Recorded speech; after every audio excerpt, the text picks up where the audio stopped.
بسم اللہ الرحمن الرحیم۔ السلام علیکم۔ لیکچر نمبر 19، سبق نمبر 3، صفحہ نمبر 18 کی مشق کا سوال نمبر 4۔ متن کی روشنی میں درست جواب پر درست نشان لگائیں۔ پہلا ہے، سبق مرزا محمد سعید کس ادیب کی تحریر ہے؟ Option number 1 Nazir Ahmad Dehlvi, number 2 Shahid Ahmad Dehlvi, number 3 Ashraf Sabuhi, number 4 Maulvi Abdul Haq. تو اس کا درست جواب ہے شاہد احمد دہلوی۔ سوال نمبر 2، مرزا محمد سعید کی عزیزداری کس شخصیت سے تھی؟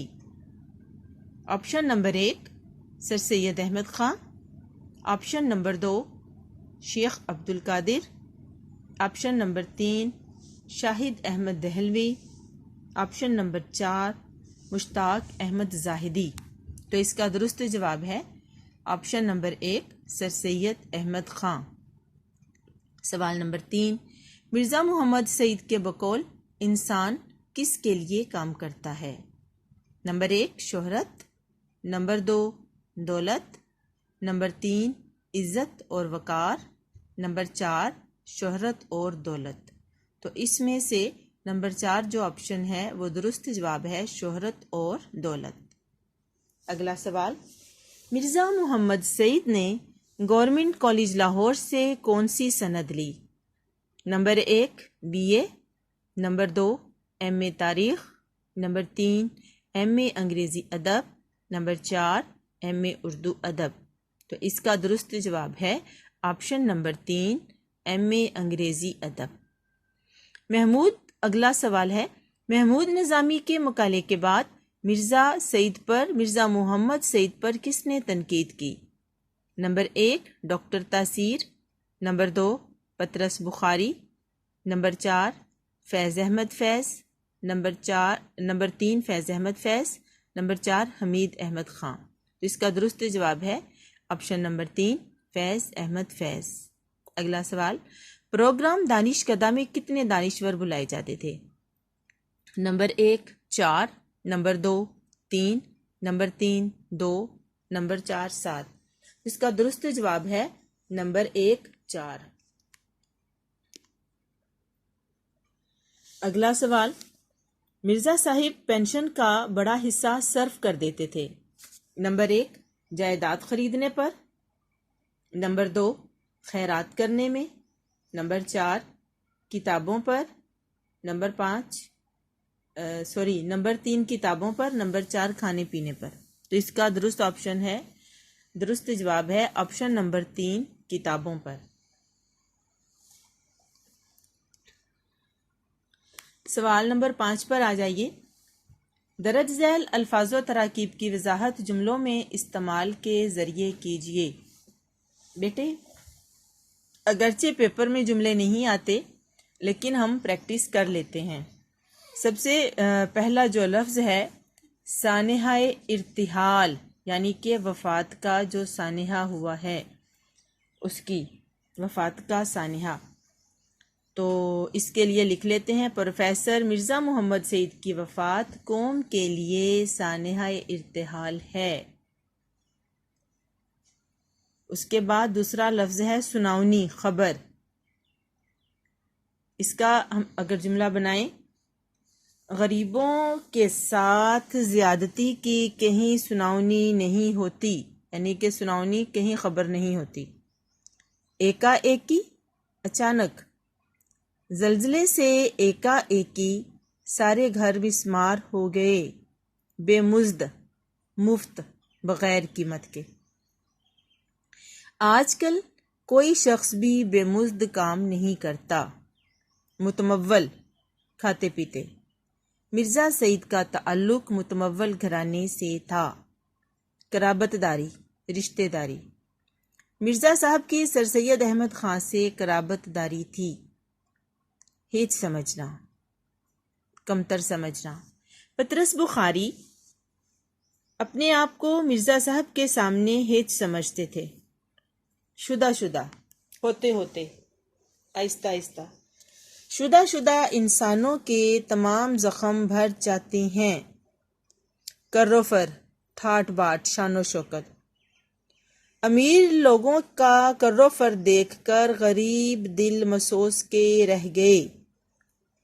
قلب مطمئنہ، سکون بھرا دل، اطمینان، تسلی۔ مرزا صاحب قلب مطمئنہ کے لیے لکھتے تھے، عرض مدعا مقصد۔ کاش کوئی شاعر سے بھی پوچھے کہ عرض مدعا کیا ہے۔ متبسم، مسکراتا ہوا۔ مرزا صاحب کا چہرہ متبسم تھا، بیمار نہیں لگتے تھے۔ راشا، بڑھاپے سے ہاتھوں میں راشا آ جاتا ہے۔ جامع العلوم، پروفیسر مرزا محمد سعید ایک جامع العلوم شخصیت تھے۔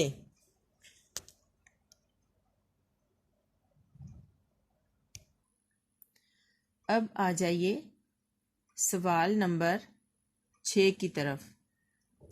درج ذیل الفاظ پر اعراب لگا کر ان کا تلفظ واضح کیجیے۔ پہلا ہے ارتحال، الف کے نیچے زیر آئے گی، رے کے اوپر جزم اور تے کے نیچے زیر، ہے کے اوپر زبر، ارتحال۔ اگلا لفظ ہے شعار، شین کے نیچے زیر، این کے اوپر زبر اور رے کے اوپر جزم۔ اگلا ہے متمول، میم کے اوپر پیش، تے کے اوپر زبر، میم کے اوپر زبر اور واو کے اوپر زبر بھی اور تشدید بھی، شد بھی، لام ساکن۔ اگلا لفظ ہے ساکت، سین کے اوپر زبر اور کاف کے اوپر زبر، ساکت، تے کے اوپر جزم، ساکت۔ اگلا لفظ ہے مباحثے، میم کے اوپر پیش، بے کے اوپر زبر، ہے اور سے کے اوپر زبر، مباحثے۔ اگلا ہے متبسم، میم کے اوپر پیش، تے کے اوپر زبر اور بے کے اوپر زبر، سین کے اوپر متبسم، سین کے اوپر آئے گا پیش تو اوپر آئے گی شد آئے گی۔ اس کے بعد ہے قدری، کاف کے اوپر پیش، دال کے اوپر جزم، رے کے نیچے زیر، قدری۔ اس کے بعد ہے راشا، رے کے اوپر زبر، این ساکن اور شین کے اوپر بھی زبر آئے گا۔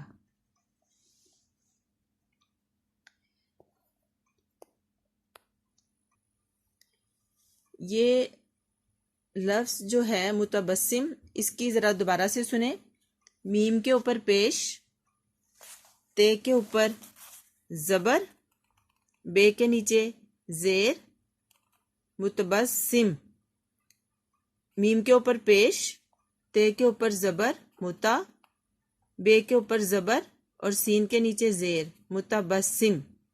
اس کی کریکشن کر لیں، متبسم، ارتحال، شعار، متمول، ساکت، مباحثے، متبسم، قدری، راشا۔ اب آتے ہیں سوال نمبر 7 کی طرف۔ مرزا محمد سعید کا متن ذہن میں رکھ کر درست یا غلط پر نشان لگائیں۔ الف ہے، مرزا محمد سعید کی موت کی خبر پڑھ کر دل دھک سے رہ گیا، یہ درست ہے۔ نمبر 2، مرزا صاحب پبلک پلیٹ فارم پر آنے سے گھبراتے نہیں تھے، یہ غلط ہے، وہ گھبراتے تھے۔ اگلا ہے، مرزا صاحب بڑے ٹھنڈے مزاج کے آدمی تھے، یہ درست ہے، اس پر درست کا نشان لگائیں۔ مرزا صاحب جو کہہ دیتے اس سے کبھی نہ پھرتے، یہ بھی درست ہے، اس پر بھی درست کا نشان لگائیے۔ مرزا محمد سعید دل کے مریض تھے، یہ غلط ہے، درست اس کا جو ہے وہ معدے کے مریض تھے، تو اس پر غلط کا نشان یعنی کہ کراس لگائیں۔ آگے آ جائیں گرامر کی طرف۔ جملہ اسمیہ اور جملہ فعلیہ، بیٹے آپ نے اس پر توجہ دینی ہے۔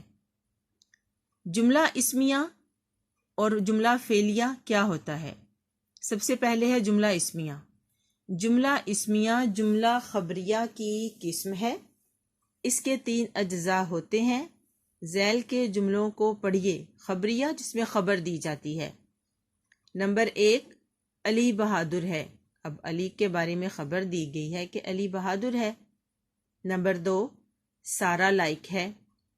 نمبر 3، صہیب خوش ہے۔ ان جملوں میں علی، سارا اور صہیب کو مسند علیہ مبتدا بھی کہتے ہیں، یعنی کہ ابتدا کرنے والے۔ یہ دیکھیں نا، پہلے جملے میں علی سے جملے کی ابتدا ہو رہی ہے، دوسرے میں سارا سے، تیسرے میں صہیب سے، اس لیے انہیں مبتدا بھی کہا جاتا ہے، یعنی کہ ان سے مسند الیہ بھی کہا جاتا ہے اور مبتدا بھی کہا جاتا ہے۔ اور دوسری بات یہ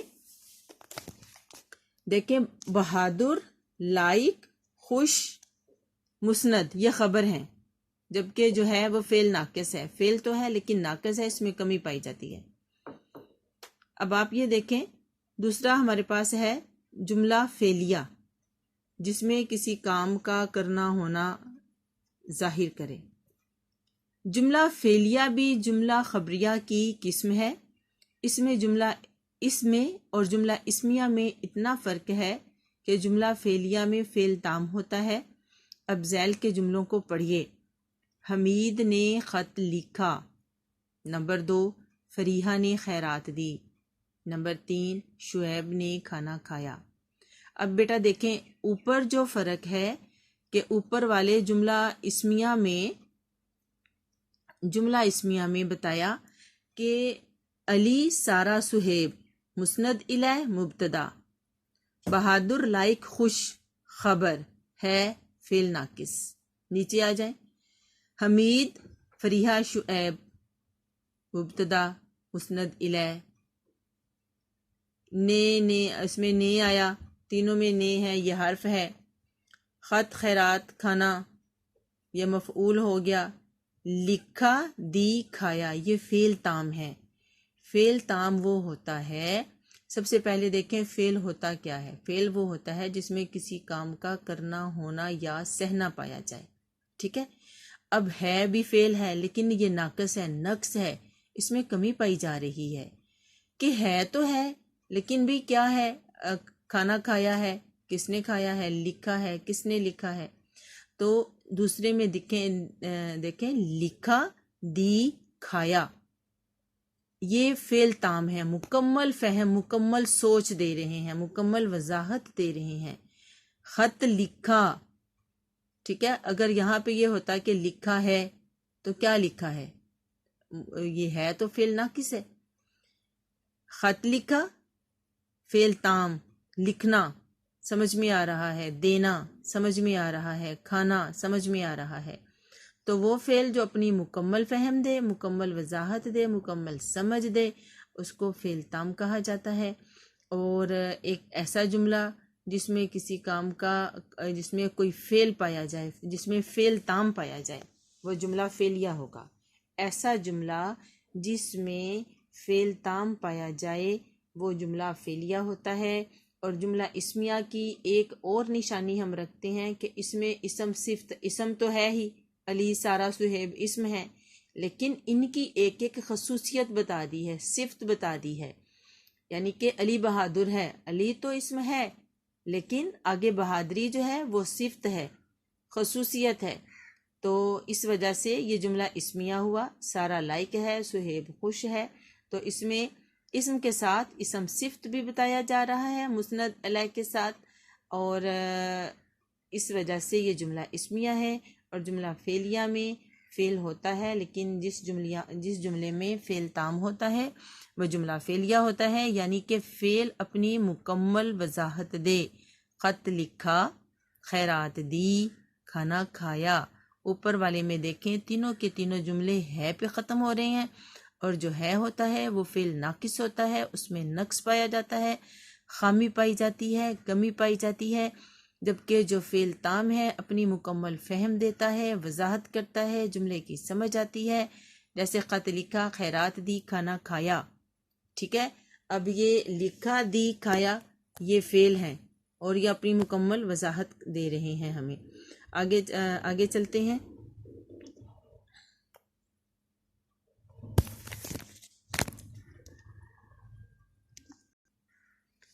ہاں جی دیکھیں جی، ان جملوں میں حمید، فریحہ اور شعیب مسند الیہ ہیں اور لکھا دی کھایا فعل تام یا مسند ہیں، یہ خبر دے رہے ہیں.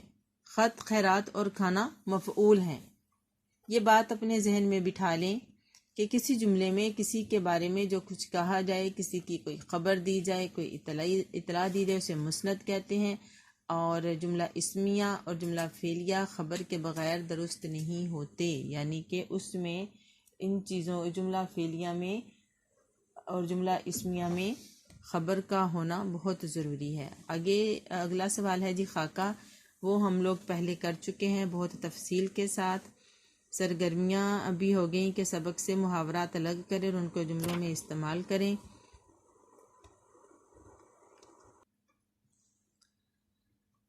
جی اگلا سوال ہے خاکے کا. ہم نے تعارف بہت اچھے طریقے سے پڑھ لیا. سرگرمیوں میں دیکھیں ایک سوال ہے سبق سے محاورات الگ کریں اور ان کو جملوں میں استعمال کریں. محاورات بیٹے اس میں سب سے پہلے ہے دل دھک سے رہ جانا. پہلے صفحے پر دیکھیں ماتھا ٹھنکا، پھر اس کے بعد ہے چشم و چراغ، اس کے بعد ہے چار چاند لگ جانا. اور یہ 4-5 جو ہیں اس سبق میں محاورے استعمال ہوئے ہیں. آج کا ہمارا لیکچر مکمل ہوا. مشق میں نے آپ کے ساتھ ڈسکس کی. آپ نے اسے سمجھنا ہے، سمجھ کے اس کو یاد کرنا ہے. جملہ فعلیہ اور جملہ اسمیہ سمجھنا ہے، یہ MCQs کی شکل میں آتا ہے. آج کا ہمارا لیکچر مکمل ہوا. السلام علیکم ورحمۃ اللہ وبرکاتہ. اللہ تعالیٰ آپ کو اپنی حفاظت میں رکھے. آمین.